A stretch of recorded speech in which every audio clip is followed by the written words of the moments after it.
Hey guys, welcome to Mostly Sci-Fi. I'm Mostly Sci-Fi and I'm your host. Please like and subscribe, and if you can, donate to the Patreon. I may be talking on deaf ears, but you know, it is what it is. So today I want to talk about the this is actually old, but it's a topic and it's something that not a lot of alien fans know about. Out there in the internet world, there's something called like fan-made movies, and what they do is they take the existing movie, right, and then they add some elements that the director had already made. Okay, so they don't add their own stuff, they add everything. So you may have a movie like what's this one? It wasn't the Avengers, it's the other one, because it did so bad that I can't even remember the name, but it's the Snyderverse one, right? And so you had the Snyderverse, he had that movie, I think it was Batman versus Doomsday or whatever, and then he had the other one, right? And so the original Batman versus Doomsday or something, or Batman versus Superman, was not the greatest movie like the original cut. But then after the director's cut, it became a great movie. And then the movie after that, Justice League, yeah. So the movie after that, the Snyderverse one, where it was like 4 hours and a half, I think it was like close to 4 hours and a half or something like that. I saw it. It was a really good movie. The original was garbage. It was like a 5 out of 10, okay? But when you added everything else, it became, like, I would say, like, one of the best superheroes movies ever made. Probably the best one ever made. And that's saying something. Even better than the Avengers 4 or whatever. Avengers 3 or Avengers 4 or whatever. Endgame.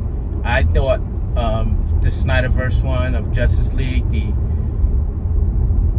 director's cut, was the best superhero movie ever made. Okay? Other than Blade.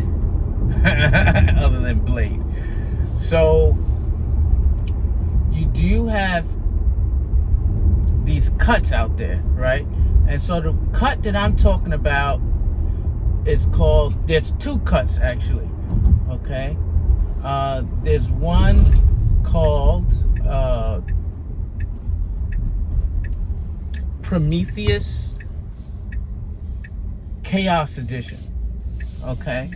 So the Chaos Edition, if you don't know, Prometheus, the regular movie cut, runs about 2 hours and 3 minutes. That's including with everything with the you know, the after credit, the credit scene and all that stuff, the credits.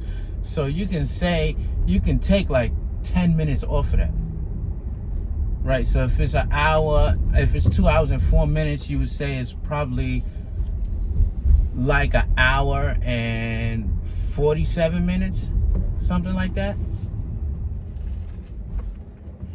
And so the Chaos Edition, which is basically fan-made, so which I'm not going to give you pretty much any spoilers, but I'm going to tell you what it contains. So actually, it's a lot of these things that the directors leave out of the movie, right? And it doesn't make the final cut or whatever. And so you have about like 30 minutes, more than 30 minutes, okay, of material from Ridley Scott that he didn't put in the movie. And you have a lot of material that it could be like 10 seconds or 15 seconds or even 2 seconds or 1 second that these fans will insert into the movie where they think it's proper to insert it into, right? And so at the end, you will have a seamless movie. You don't even know that it's fan made, because basically what it means when they say it's fan made, it's just basically they're just inserting all the deleted scenes and stuff into the movie seamlessly, okay? And so you have this thing called the Chaos Edition. And I watched it yesterday. It took me like several hours to watch. I didn't watch it all the way through because Prometheus to me is like a scary ass movie. It's very intense, and I had to take breaks because it's an intense movie. Okay. But it took me a couple of hours to watch. And I watched it, and it's like almost a brand new movie. Like, because when you add everything into it and then everything comes into perspective, like, it's just a different kind of movie. One thing, when I watch movies, I always get something that I didn't get before. Okay, so example in Prometheus, I think I've watched Prometheus like 10 or 12 times. And one part of Prometheus was when they were in the chamber. Remember, with all the black goo, and they were inside the chamber. And then you see kind of David, basically, they go to leave the first time. You know, when they leave the first time. So one part of Alien Prometheus, because every time I watch that movie, I find something new. And one part where they're in the chamber, where all the canisters are, and then when David leaves, like the first time they leave to go back to the ship, right, because of the storm, you see like something materialize, like it begins to the black goo begins to kind of uncoagulate, I don't know, to liquefy.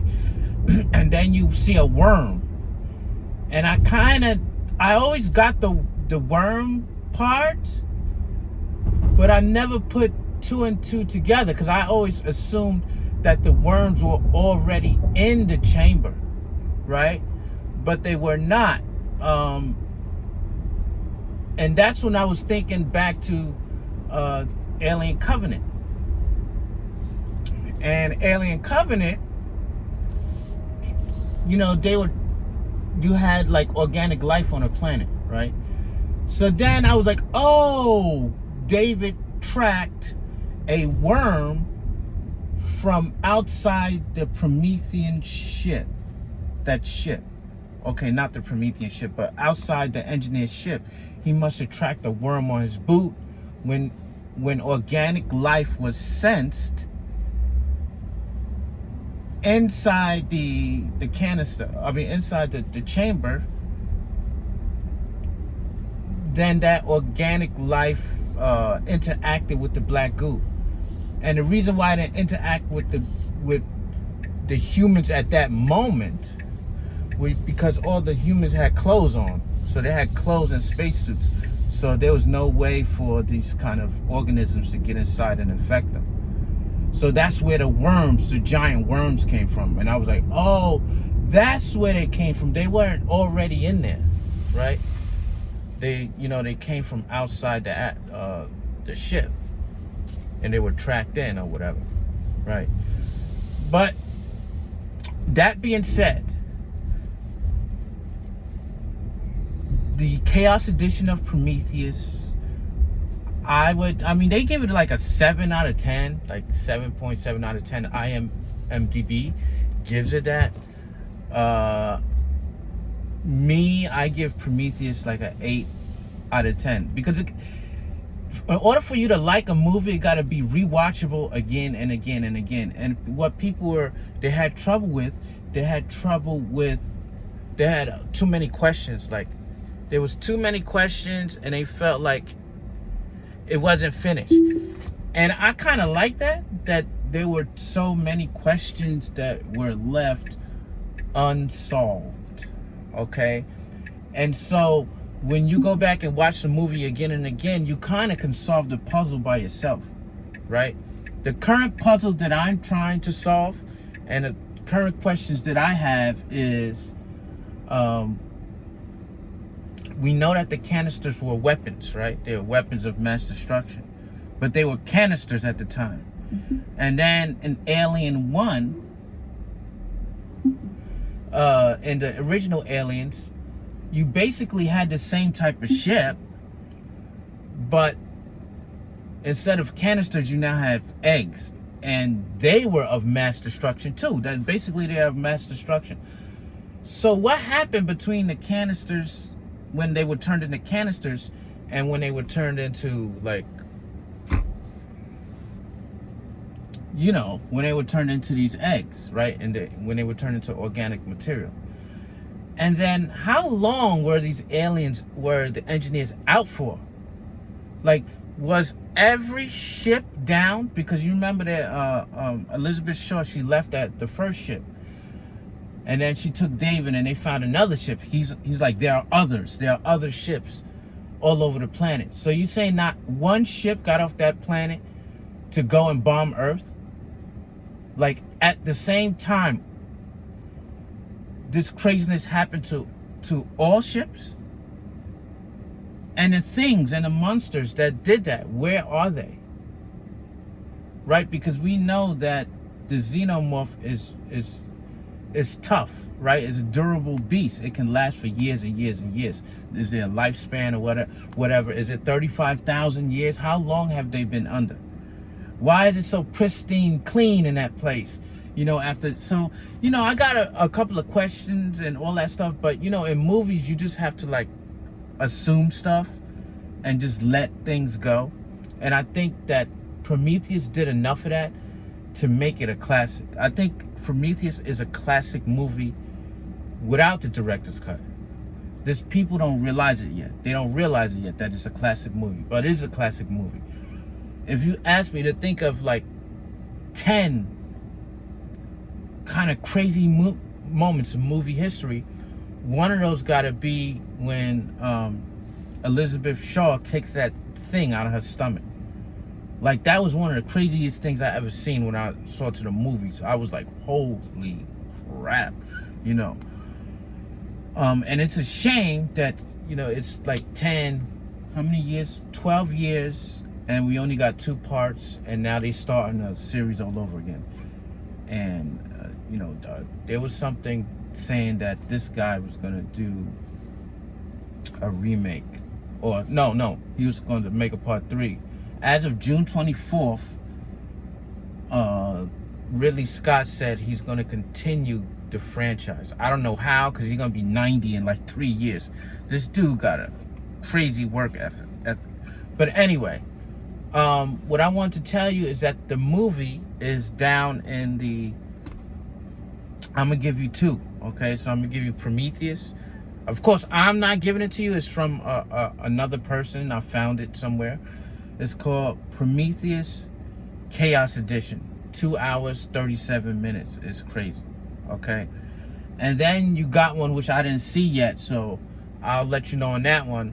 And I'm going to put that one down. And that one is Alien Covenant 9th Circle Edition. Now, the time's about the same. So I'm thinking they took some things out and then added some things in. Okay? And the other thing is that 9th Circle is black and white. It's not color. So that might throw some people off. Me, I'm going to watch it and see what I come up with. So for me, I think Alien Prometheus Chaos Edition, I would say it's like a 9 out of 10. Like, it had me on the edge of my seat. It's a good movie. Michael Fassbender is scary. I really wanted to follow the android thing. A lot of people are disappointed that it's not a monster flick of, you know, we only dealing with the xenomorph. I like that he veered off in some other direction a little bit, and we have David, who is the creator of these things. Like, he's the co-creator, right? The co-father of these things. I thought it was excellent. And once you look into it and you look at the Chaos Edition, you understand why. So, yeah, that's my review. So, peace. And, yeah, so this is mostly sci-fi. Well, mostly.